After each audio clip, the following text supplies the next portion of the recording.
الصابرين صدق الله المعلن العظيم وبلغنا رسوله النبي الأمين المتين الكريم ونحن على ذلك لمن الشاهدين والشاكرين والذاكرين والحمد لله رب العالمين. پیارے آقا علیہ السلام کے پیارے دیوان عزیزان محترم، ہم اور آپ اس مجلس میں بیٹھے ہوئے ہیں. ایک نورانی مجلس ہے جس میں انبیاء اکرام کا بھی ذکر آپ نے سنا، ان کی پیدائش کا ذکر آپ نے سنا.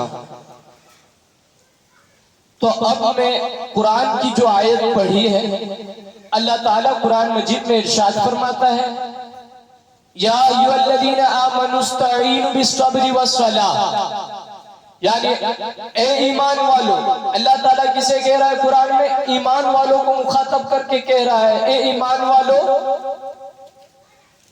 نماز سے اور صبر سے اللہ کی مدد چاہو. یا ایھا الذین آمنوا استعینوا بالصبر والصلاۃ، اے ایمان والو نماز سے اور صبر سے اللہ کی مدد چاہو. پھر آگے فرماتا ہے ان اللہ مع الصابرین، بے شک اللہ صبر کرنے والوں کے ساتھ ہے. جو صبر کرتے ہیں اپنی پریشانیوں میں، مشکلوں میں. اگر ہمارے یہاں کسی کا انتقال ہو گیا ہے تو ہمیں قرآن صبر کی تلقین دے رہا ہے اور کہہ رہا ہے کہ صبر کرو، بے شک اللہ تعالیٰ تمہارے ساتھ ہے، مدد تمہارے ساتھ ہے. تمہیں مدد مانگنی ہے، صبر سے مدد مانگنی ہے، نماز پڑھ کے مدد مانگنی ہے اللہ تعالیٰ کی. یا ایھا الذین آمنوا استعینوا بالصبر والصلاۃ. پیارے آقا علیہ الصلوۃ والتسلیم کے پیارے دیوان، ایک عاشق صادق امام اہل سنت آقا علیہ السلام کے بارگاہ میں کیوں اس طرح عرض کرتے ہیں؟ ان کے آپ شاعر اسلام میں آپ شاعری سنیں.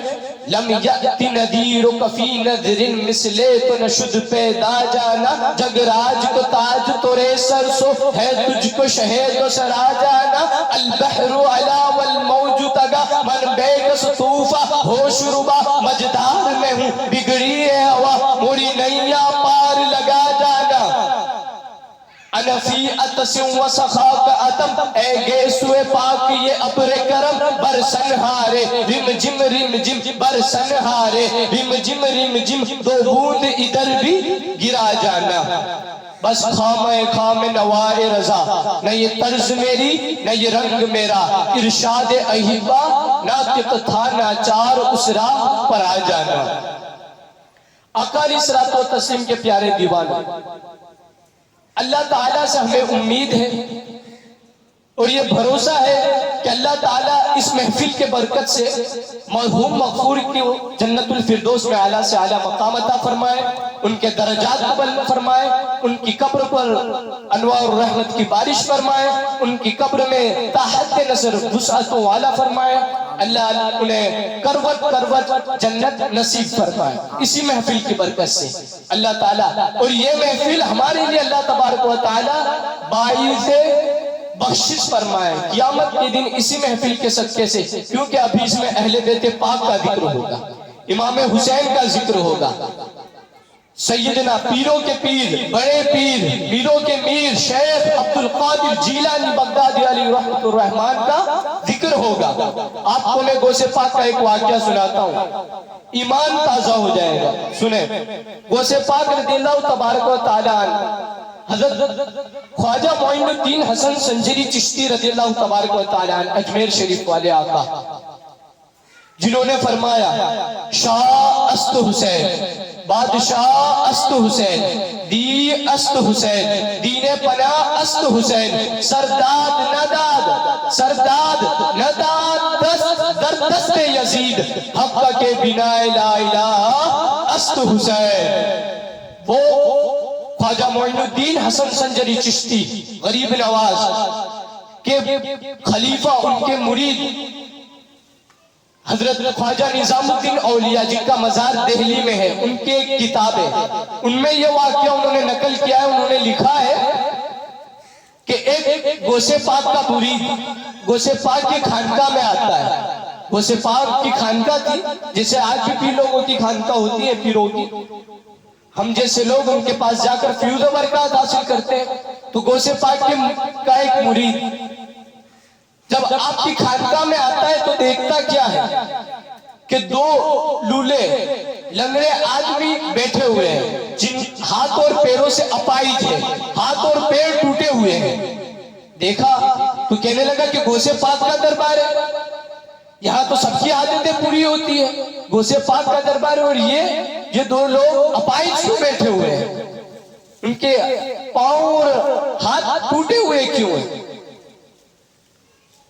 تو مرید دیکھتا ہے غوث پاک کے بارگاہ میں عرض کرتا ہے میرے آقا یا غوث العظم, اے میرے آقا, اے میرے پیر, بڑے پیر, بتائیے یہ ماجرا کیا ہے کہ آپ کی بارگاہ ہے, آپ تو سخی ابن سخی ہیں, آپ کے والد, آپ کے جدے سارے کے سارے سخی ہیں, اور آپ کی بارگاہ میں یہ ہاتھ اور پاؤں ٹوٹے ہوئے کیوں ہیں؟ تو وہ غوث پاک کہتے ہیں اپنے مرید سے کہ دیکھو بات یہ تھی کہ 3 ابدال تھے, 3 ابدال. یہ ابدال ولیوں کی بہت بڑی منزل ہے جن کی وجہ سے ہم جیسے لوگوں کو رزق ملتا ہے, ہم جیسے لوگوں کے کاروبار چلتے ہیں, دھندے چلتے ہیں. یہ ابدالوں کی وجہ سے, ابدالوں کے ہونے کی وجہ سے ہم پر اللہ تعالیٰ رحم و کرم فرماتا ہے, ورنہ کب اللہ کا عذاب آ جائے کس کو پتا. ہمارے گناہ اتنے ہیں کہ اللہ کے عذاب کو آنے میں دیر نہیں لگے گی, لیکن یہ ابدال ہیں, غوث ہیں, قطب ہیں, اوتاد ہیں, اولیاء ہیں, اہل بیت پاک ہیں, انہی کا صدقہ ہے جو ہم یہاں موجود ہیں اور انہی کے نام پر ہم کھا رہے ہیں. تو غوث پاک رضی اللہ تبارک و تعالیٰ نے کہا کہ 3 ابدال تھے, اپنے مرید سے کہا کہ 3 ابدال تھے. تو وہ ابدال ہواؤں میں اڑ رہے تھے. تو ایک نے دیکھا, 3 ابدال تھے, ایک جو دائنی طرف تھا سیدھی طرف جمڑی بازو, تو اس نے دیکھا غوث پاک کی خانقاہ ہے, تو اس طرف یعنی دائنی جمڑی بازو مڑ گیا, اس طرف ہو گیا. اور دوسرے نے دیکھا ڈابی بازو والے نے الٹی اس طرف جو تھا, اس نے دیکھا کہ غوث پاک کی خانقاہ ہے. وہ مقام غوث کو جانتے تھے, مقام غوث کو وہ جانتے تھے, غوث پاک بڑے پیر کا مقام وہ جانتے, تو کہنے لگے یہ غوث پاک کی خانقاہ ہے. تو وہ اس طرف ہو گئے, ڈابی بازو ہو گئے, ایک جمڑی بازو ہو گیا, ایک ڈابی بازو ہو گیا, ایک بچ گیا. کہنے لگا میں خود ابدال ہوں, غوث پاک کا ادب کیوں کروں؟ کیا کہنے لگا؟ میں خود ابدال ہوں, غوث پاک کا ادب کیوں کروں؟ تو اس نے دیکھا میں خود ابدال ہوں, غوث پاک کا ادب کیوں کروں؟ اور وہ اڑتا اڑتا آیا اور بیچ خانقاہ غوث پاک کے برابر اوپر پہنچا تو نیچے گرا اور خانقاہ میں آیا, اور ہاتھ اور پاؤں ٹوٹے ہوئے ہیں. کس وجہ سے؟ غوث پاک کا ادب نہ کرنے کی وجہ سے. غوث پاک کا ادب نہ کرنے کی وجہ سے اس کے ہاتھ اور پاؤں ٹوٹے ہوئے. کوئی معمولی آدمی نہیں, ہمارے تمہارے جیسا آدمی نہیں تھا, ابدال تھا, اللہ کا ولی, وہ ولی جس کے وجہ سے ہم جیسے لوگوں کو رزق ملتا ہے, کھانے کو کھانا ملتا ہے, روزی دھندا تجارتیں کاروبار جن کی وجہ سے چلتے ہیں. ایسے ابدال, وہ ابدال غوث پاک کا اگر ادب نہ کرے تو اس کا یہ حال ہے کہ ہاتھ اور پاؤں ٹوٹے ہوئے ہیں. تو میرے پیارے آقا علیہ الصلوۃ والتسلیم کے پیارے دیوانوں, اہل بیت کے چاہنے والوں, کہنا بس یہی ہے کہ غوث پاک جیسے سارے اولیاء اکرام کا ادب ہم پر لازم ہے, ہم ادب کریں, اور ان اولیاء اللہ کے توسل سے, ان کے ادب کی وجہ سے ہمیں جنت میں ملے گی, آخرت میں بھی کامیابی, دنیا میں بھی کامیابی, اور کل قبر میں بھی کامیابی انشاءاللہ العزیز. تو آپ نے سنا غوث پاک کا مرید کہنے لگا کہ ٹھیک ہے پھر تو یہ تو گستاخ ہوا. تو گستاخوں کا یہی حال ہوتا ہے. کچھ لوگ کہتے ہیں غوث پاک ہے, غوث پاک کیا دے سکتے ہیں, اور غوث پاک نہیں کہنا چاہیے, یہ نہیں کہنا چاہیے, وہ نہیں کہنا چاہیے. ایسے کچھ لوگ ہوتے ہیں, کہتے ہیں, آپ کو معلوم ہوگا. تو ہم ان سے یہی کہنا چاہتے ہیں کہ جب ایک ابدال غوث پاک کی بے ادبی کرے تو اس کا یہ حال ہے کہ ہاتھ اور پاؤں ٹوٹے ہوئے ہیں. تو میں تجھے کہتا ہوں